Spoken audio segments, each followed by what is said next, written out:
Hello friends, मैं अभय वाजपेयी हाजिर हूँ आपके सामने कक्षा 11 से संबंधित लेक्चर लेकर। पिछले कुछ लेक्चर हम लोगों ने पढ़ लिए हैं, तो मगर YouTube पर आज से लेक्चर अपलोड होना शुरू हो रहे हैं, तो अब ये YouTube पर लगातार जारी रहेंगे। तो आज हम लोग YouTube पर अपने पहले लेक्चर के रूप में प्रकृति में मूल बल जो होते हैं उनका अध्ययन करेंगे। वास्तव में जो प्रकृति में बल पाए जाते हैं वो मूल रूप से कौन कौन से बल होते हैं, सबसे पहले तो हम ये जान लेते हैं। वास्तव में प्रकृति में पाए जाने वाले मूल बलों में सबसे महत्वपूर्ण बल है गुरुत्वाकर्षण बल। गुरुत्वाकर्षण बल। अब ये गुरुत्वाकर्षण बल क्या होता है ये आप ध्यान दीजिए। देखिए यहाँ पे आप समझ लीजिएगा, नोट्स इसका अभी आगे हम इसी में ऐड कर देंगे वीडियो में। देखिए गुरुत्वाकर्षण बल का मतलब, तो गुरुत्वाकर्षण बल में होता क्या है, वास्तव में हमारे ब्रह्मांड में, ब्रह्मांड का मतलब इस संपूर्ण ब्रह्मांड में, ना कि हमारी पृथ्वी में, जहाँ कहीं भी दो पिंड होंगे तो इन दोनों पिंडों के बीच सदैव एक आकर्षण का बल क्या होता है, कार्य करता रहता है। तो ये जो पिंड हैं, इन पिंडों के बीच ये जो आपका आकर्षण का बल कार्य करता है, इन पिंडों के बीच कार्य करने वाले इस आकर्षण बल को ही हम लोग क्या कहते हैं, गुरुत्वाकर्षण बल कहते हैं। गुरुत्वाकर्षण बल कहते हैं। ठीक, इसका एग्जाम्पल आप सामान्य रूप से अपनी पृथ्वी के संदर्भ में देखिए। आपने कभी ध्यान दिया हो कि हमारी पृथ्वी से हम जब कोई एक ईंटा पत्थर कोई भी पिंड लीजिए और उसे पृथ्वी से ऊपर की ओर उछालिए, जैसे कि मेरे हाथ में चाक है, अगर इसे हम ऊपर उछालें तो कुछ समय पश्चात ये हमारे हाथों में वापस लौट आती है। क्यों? वास्तव में इसी गुरुत्वाकर्षण के कारण, क्योंकि पृथ्वी हमारी क्या करती है, जो भी पिंड इससे दूर जाने का प्रयास करता है उसे एक निश्चित दूरी तक और एक निश्चित वेग की वस्तु को ये हमेशा अपने केंद्र की ओर खींचने का प्रयास करती है। तो ये जो आकर्षण का बल है, अपनी तरफ खींचने का बल है, इसी बल को हम लोग क्या कहते हैं, गुरुत्वाकर्षण का बल कहते हैं। अब देखिए, अगर गुरुत्वाकर्षण में दो चीज़ें हैं तो इनका अपना कुछ द्रव्यमान भी होगा। जैसे इसका द्रव्यमान m1 है और इसका द्रव्यमान क्या है, m2 है, और इन दोनों के बीच की दूरी क्या है, आपकी r है। तो इनके बीच लगने वाला जो गुरुत्वाकर्षण बल होगा वो F बराबर क्या होता है, G m1 m2 upon r square. ये ऐसा सूत्र है जिसकी सहायता से हम यह ज्ञात कर सकते हैं कि इन पिंडों के बीच में कितना बल लग रहा है। अब यहाँ पे g क्या है, g गुरुत्वाकर्षण नियतांक होता है और g का मान क्या होता है, 1.67 गुणे 10 की घात -11 होता है। और g का मात्रक कैसे निकालेंगे, देखिए ये बटे में है तो ये गुणे में जाएगा, ये दोनों गुणे में है तो बटे में, तो f का मात्रक क्या होता है, न्यूटन, और ये r मतलब दूरी है, ऊपर जाएगा तो हो जाएगा मीटर स्क्वायर, और बटे में ये किलोग्राम किलोग्राम हो जाएगा तो क्या हो जाएगा, केजी स्क्वायर। तो इस प्रकार से इस सूत्र की सहायता से और इस नियतांक की सहायता से दो पिंड, ब्रह्मांड में कहीं पर भी कोई भी दो पिंड स्थित होंगे तो उनके बीच के गुरुत्वाकर्षण बल के बारे में हम जान सकते हैं। ठीक, अब हमारा जो दूसरा बल है वो आपका क्या है, विद्युत चुंबकीय बल, है ना, इलेक्ट्रोस्टैटिक्स फोर्स। एक गुरुत्वाकर्षण बल होता क्या है, अभी मैंने आपको समझा दिया। इससे संबंधित थ्योरी आपको आपके बगल में स्क्रीन पर दिखेगी। देखिए गुरुत्वाकर्षण बल कहाँ लगेगा, जब ब्रह्मांड में कोई भी दो पिंड होंगे तो ब्रह्मांड में स्थित दो पिंडों में उनके द्रव्यमान के कारण उनके बीच एक बल कार्य करता है। उस बल को ही हम लोग क्या कहते हैं, गुरुत्वाकर्षण बल। मैंने बताया था कि गुरुत्वाकर्षण बल जो होता है वो सदैव क्या होता है, आकर्षण का होता है। अर्थात पिंड गुरुत्वाकर्षण में कभी प्रतिकर्षण नहीं होगा, एक दूसरे से दूर नहीं जाएंगे, एक दूसरे के समीप ही आएंगे, ये आपको ध्यान रखना है।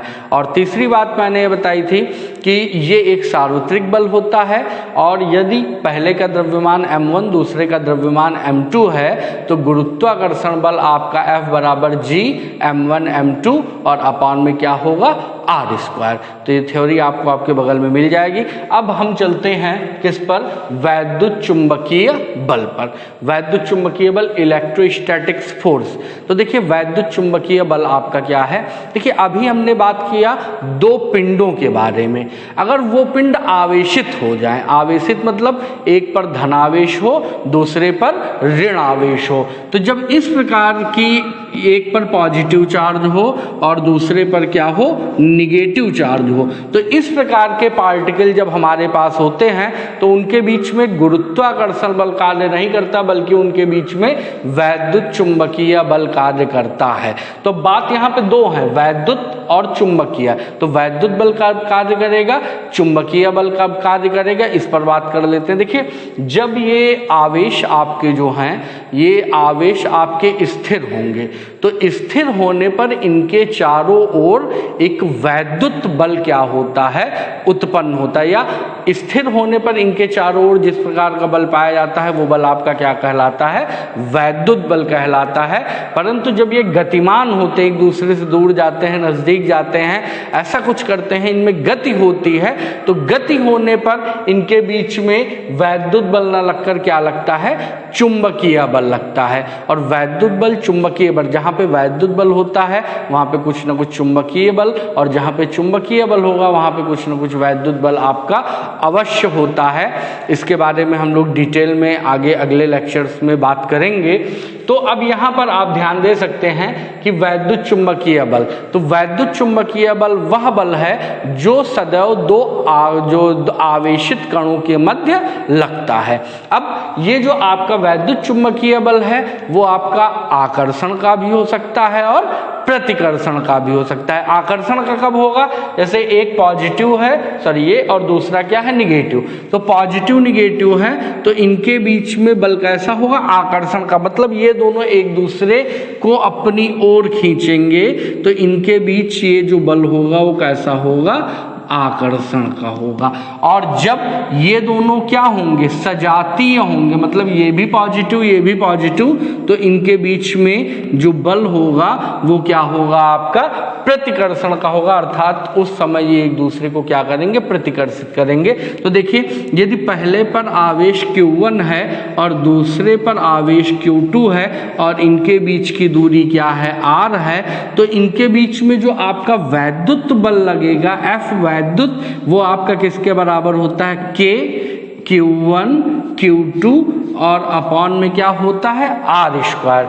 जहाँ पर ये जो K लिखा हुआ है, K का मान 1/4 पाई एप्सिलॉन नॉट K या 4 पाई एप्सिलॉन नॉट होता है, और इसका जो मान होता है वो 9×10⁹ होता है। ठीक है, तो इस सूत्र की सहायता से यदि हमें दो के बीच की दूरी ज्ञात हो, दोनों पिंडों के बीच की दूरी ज्ञात हो, तो उनके बीच कितना आकर्षण या कितना प्रतिकर्षण का बल कार्य करेगा, इस सूत्र की सहायता से हम ज्ञात कर सकते हैं। इसके अलावा दो प्रकार के बल और होते हैं, ये हमारे महत्वपूर्ण बल हैं। इसके अलावा हमारे पास दो बल और होते हैं, उनको भी थोड़ा समझ लीजिए। तीसरा बल जो होता है वो हमारा नाभिकीय बल। नाभिकीय बल का मतलब थोड़ा सा ध्यान दीजिए,